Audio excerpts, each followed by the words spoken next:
అందరికీ నమస్కారం. ఈరోజు మార్నింగ్ న్యూస్. కృష్ణాష్టమి ఎప్పుడు జరుపుకోవాలి? అష్టమి గడియలు ఆగస్టు 26, 27 తేదీల్లో ఉండటంతో శ్రీకృష్ణాష్టమి ఎప్పుడు జరుపుకోవాలనే చర్చ మొదలైంది. నేడు 8:40 తర్వాత గడియలు ప్రారంభమై ఎల్లుండి 6:49 వరకు ఉన్నాయి. సూర్యోదయానికి తిథి ఉండటంతో ఆగస్టు 26నే పండుగ జరుపుకోవాలని పండితులు నిర్ణయించారు. మర్నాడు సూర్యోదయం అయిన వెంటనే నవమి వస్తుండటంతో సోమవారమే చేసుకోవాలని సూచించారు. శ్రావణ మాసంలో అమావాస్య ముందు వచ్చే అష్టమి రోజున చిన్ని కృష్ణుడు జన్మించాడు. తెలుగు ప్రజలకు ప్రధాని శుభాకాంక్షలు. తెలుగు ప్రజలకు ప్రధాని మోదీ ముందస్తుగా తెలుగు భాషా దినోత్సవ శుభాకాంక్షలు తెలియజేశారు. ఈ నెల 29న తెలుగు భాషా దినోత్సవం ఉంది. ఇది చాలా అద్భుతమైన భాష. ప్రపంచవ్యాప్తంగా తెలుగు మాట్లాడే అందరికీ శుభాకాంక్షలు తెలియజేస్తున్నా అని మన్ కీ బాత్లో ప్రధాని తెలుగులో చెప్పారు. పనితీరు బాగున్న వారికే ప్రాధాన్యం. చంద్రబాబు పనితీరు బాగున్న వారికే పార్టీలో ప్రాధాన్యం ఇస్తామని టీడీపీ జాతీయ అధ్యక్షుడు, ఏపీ సీఎం చంద్రబాబు తెలిపారు. హైదరాబాద్లోని ఎన్టీఆర్ భవన్లో టీజీ నేతలతో ఆయన సమావేశమయ్యారు. పార్టీ బలోపేతం, లోకల్ బాడీ ఎలక్షన్పై చర్చించారు. పార్టీ సభ్యత్వ నమోదుపై దృష్టి సారించాలని నేతలకు సూచించారు. ఇప్పటి వరకు ఉన్న అన్ని కమిటీలను రద్దు చేశారు. ఈ భేటీలోనే టీడీపీ చీఫ్ ఎంపికపై నిర్ణయం తీసుకుంటారని సమాచారం. ఓజీపై పెరిగిపోతున్న హైప్, క్రేజ్ చూశారా? నాని నటించిన సరిపోదా శనివారం సినిమా ప్రీ రిలీజ్ ఈవెంట్లో ఓజీ ఫ్యాన్స్ హోరెత్తించారు. నిర్మాత డివివి దానయ్యపై రూపొందించిన ఏవీలో ఓజీ గ్లిమ్స్ ప్లే చేయగా పవన్ కళ్యాణ్ స్క్రీన్ పై కనపడగానే ఫ్యాన్స్ అరుపులతో అదరగొట్టారు. రోజు రోజుకి ఈ మూవీపై హైప్ పెరిగిపోతుందంటూ నెటిజన్లు కామెంట్లు చేస్తున్నారు. త్వరలోనే పవర్ స్టార్ తో షూటింగ్ మళ్లీ మొదలు పెడతామని ఇటీవల ప్రొడ్యూసర్ చెప్పిన సంగతి తెలిసిందే. భగవద్గీత స్ఫూర్తితోనే అక్రమ నిర్మాణాల కూల్చివేత సీఎం రేవంత్. టీజీ శ్రీకృష్ణుడి భగవద్గీత స్ఫూర్తితోనే చెరువులను కాపాడుతున్నామని సీఎం రేవంత్ రెడ్డి తెలిపారు. హరే కృష్ణ సంస్థ ఆధ్వర్యంలో నిర్వహించిన అనంతశేష స్థాపన ఉత్సవంలో పాల్గొని ఆయన మాట్లాడారు. ధర్మం గెలవాలి, అధర్మం ఓడాలని శ్రీకృష్ణుడు బోధించాడు. అధర్మం ఓడాలంటే యుద్ధం తప్పదన్న కృష్ణుడి మాటలే నాకు స్ఫూర్తి. అందుకే ఎంత ఒత్తిడి ఉన్నా వెనక్కి తగ్గకుండా అక్రమ నిర్మాణాలను కూల్చేస్తున్నామని స్పష్టం చేశారు. హైడ్రా నెక్స్ట్ టార్గెట్ వారేనా? అక్రమ నిర్మాణాలపై కొరడా జులిపిస్తున్న హైడ్రా నిన్న హీరో నాగార్జునకు చెందిన ఎన్ కన్వెన్షన్ ను నేలమట్టం చేసింది. దీని తర్వాతి టార్గెట్ బీఆర్ఎస్ ఎమ్మెల్యేలు మల్లారెడ్డి, పల్లా రాజేశ్వర్ రెడ్డినని తెలుస్తోంది. హైదరాబాద్ శివారులో మల్లారెడ్డి కాలేజీని చెరువులను నిర్మించామంటూ హైడ్రాకు భారీగా ఫిర్యాదులు వస్తున్నాయి. అటు పల్లాకు చెందిన అనురాగ్ కాలేజీ కూడా అక్రమ నిర్మాణమేనని ఆరోపణలున్నాయి. 2026 కల్లా నక్సలిజాన్ని రూపుమాపుతాం అమిత్ షా. దేశంలో 2026 కల్లా నక్సలిజాన్ని రూపుమాపుతామని కేంద్ర మంత్రి అమిత్ షా అన్నారు. చివరి దాడికి సమయం ఆసన్నమైందని రాయ్పూర్లో జరిగిన మీడియా సమావేశంలో తెలిపారు.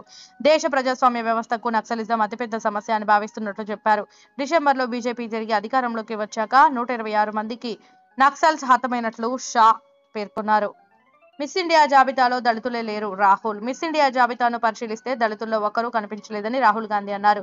ఎవరైనా ఓబీసీ, దళిత, గిరిజన స్త్రీలు ఉంటారేమోనని మిస్ ఇండియా జాబితాను పరిశీలించాను, కానీ ఎవరూ కనిపించలేదు. అయినా నాట్యం, సంగీతం, క్రికెట్, బాలీవుడ్ గురించే మీడియా మాట్లాడుతుంది. రైతులు, కార్మికుల గురించి చెప్పదు. దేశంలో 90% ప్రజల గురించి పట్టించుకోదు అని ఆయన అన్నారు. కులగణన ప్రసంగంలో ఈ విషయం ప్రస్తావించారు. రేవంత్ హీరోలా ఫోజులు కొడుతున్నాడు ఈటల.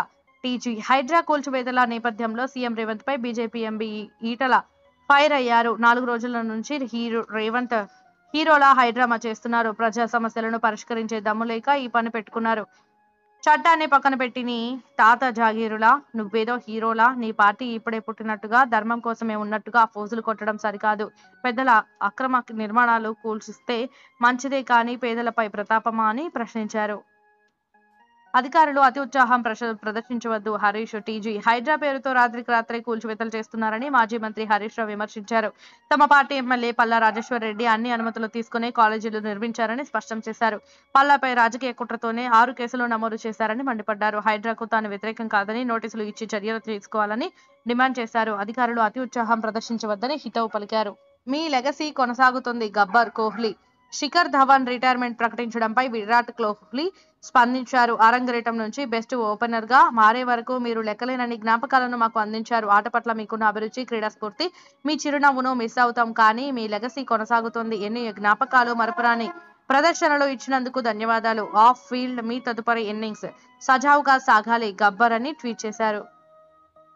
సమంతకు కేటీఆర్ ఆ పదవి ఎందుకు ఇచ్చారు? రఘునందన్. టీజీ నాగార్జునకు చెందిన ఎన్ కన్వెన్షన్ ఎందుకు కూల్చలేదో అప్పటి మున్సిపల్ మంత్రి కేటీఆర్ సమాధానం చెప్పాలని బీజేపీ నేత రఘునందన్ రావు డిమాండ్ చేశారు. ఆయన కోడలిగా ఉన్న సమంతను గతంలో చేనేతకు బ్రాండ్ అంబాసిడర్ గా ఎందుకు నియమించారు? లాలూచీకి కారణం ఏంటి? ఒక్కో ఫంక్షన్ కు 50 లక్షల నుంచి ₹1,00,00,000 వరకు ఎన్ కన్వెన్షన్ వసూలు చేసింది. ఈ వసూళ్లను రాష్ట్ర ఖజానాలో జమ చేస్తారా లేదా సీఎం రేవంత్ చెప్పాలి అని డిమాండ్ చేశారు.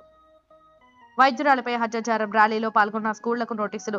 కోల్కతాలో వైద్యురాలపై హత్యాచార ఘటన దేశవ్యాప్తంగా కలకలం సృష్టిస్తోంది. బెంగాల్లో నిరసనలు హోరెత్తుతున్నాయి. ఈ నెల 23న జరిగిన ఆందోళనలో స్కూల్ విద్యార్థులు, టీచర్లు పాల్గొన్నారు. దీంతో సీరియస్ అయిన ప్రభుత్వం పాఠశాలలకు షోకాజు నోటీసులు జారీ చేసింది. విద్యార్థులు రోడ్లపైకి రావడం సురక్షితం కాదని, దీనిపై యాజమాన్యాలు 24 గంటల్లో వివరణ ఇవ్వాలని ఆదేశించింది. లేదంటే కఠిన చర్యలు తీసుకుంటామని హెచ్చరించింది.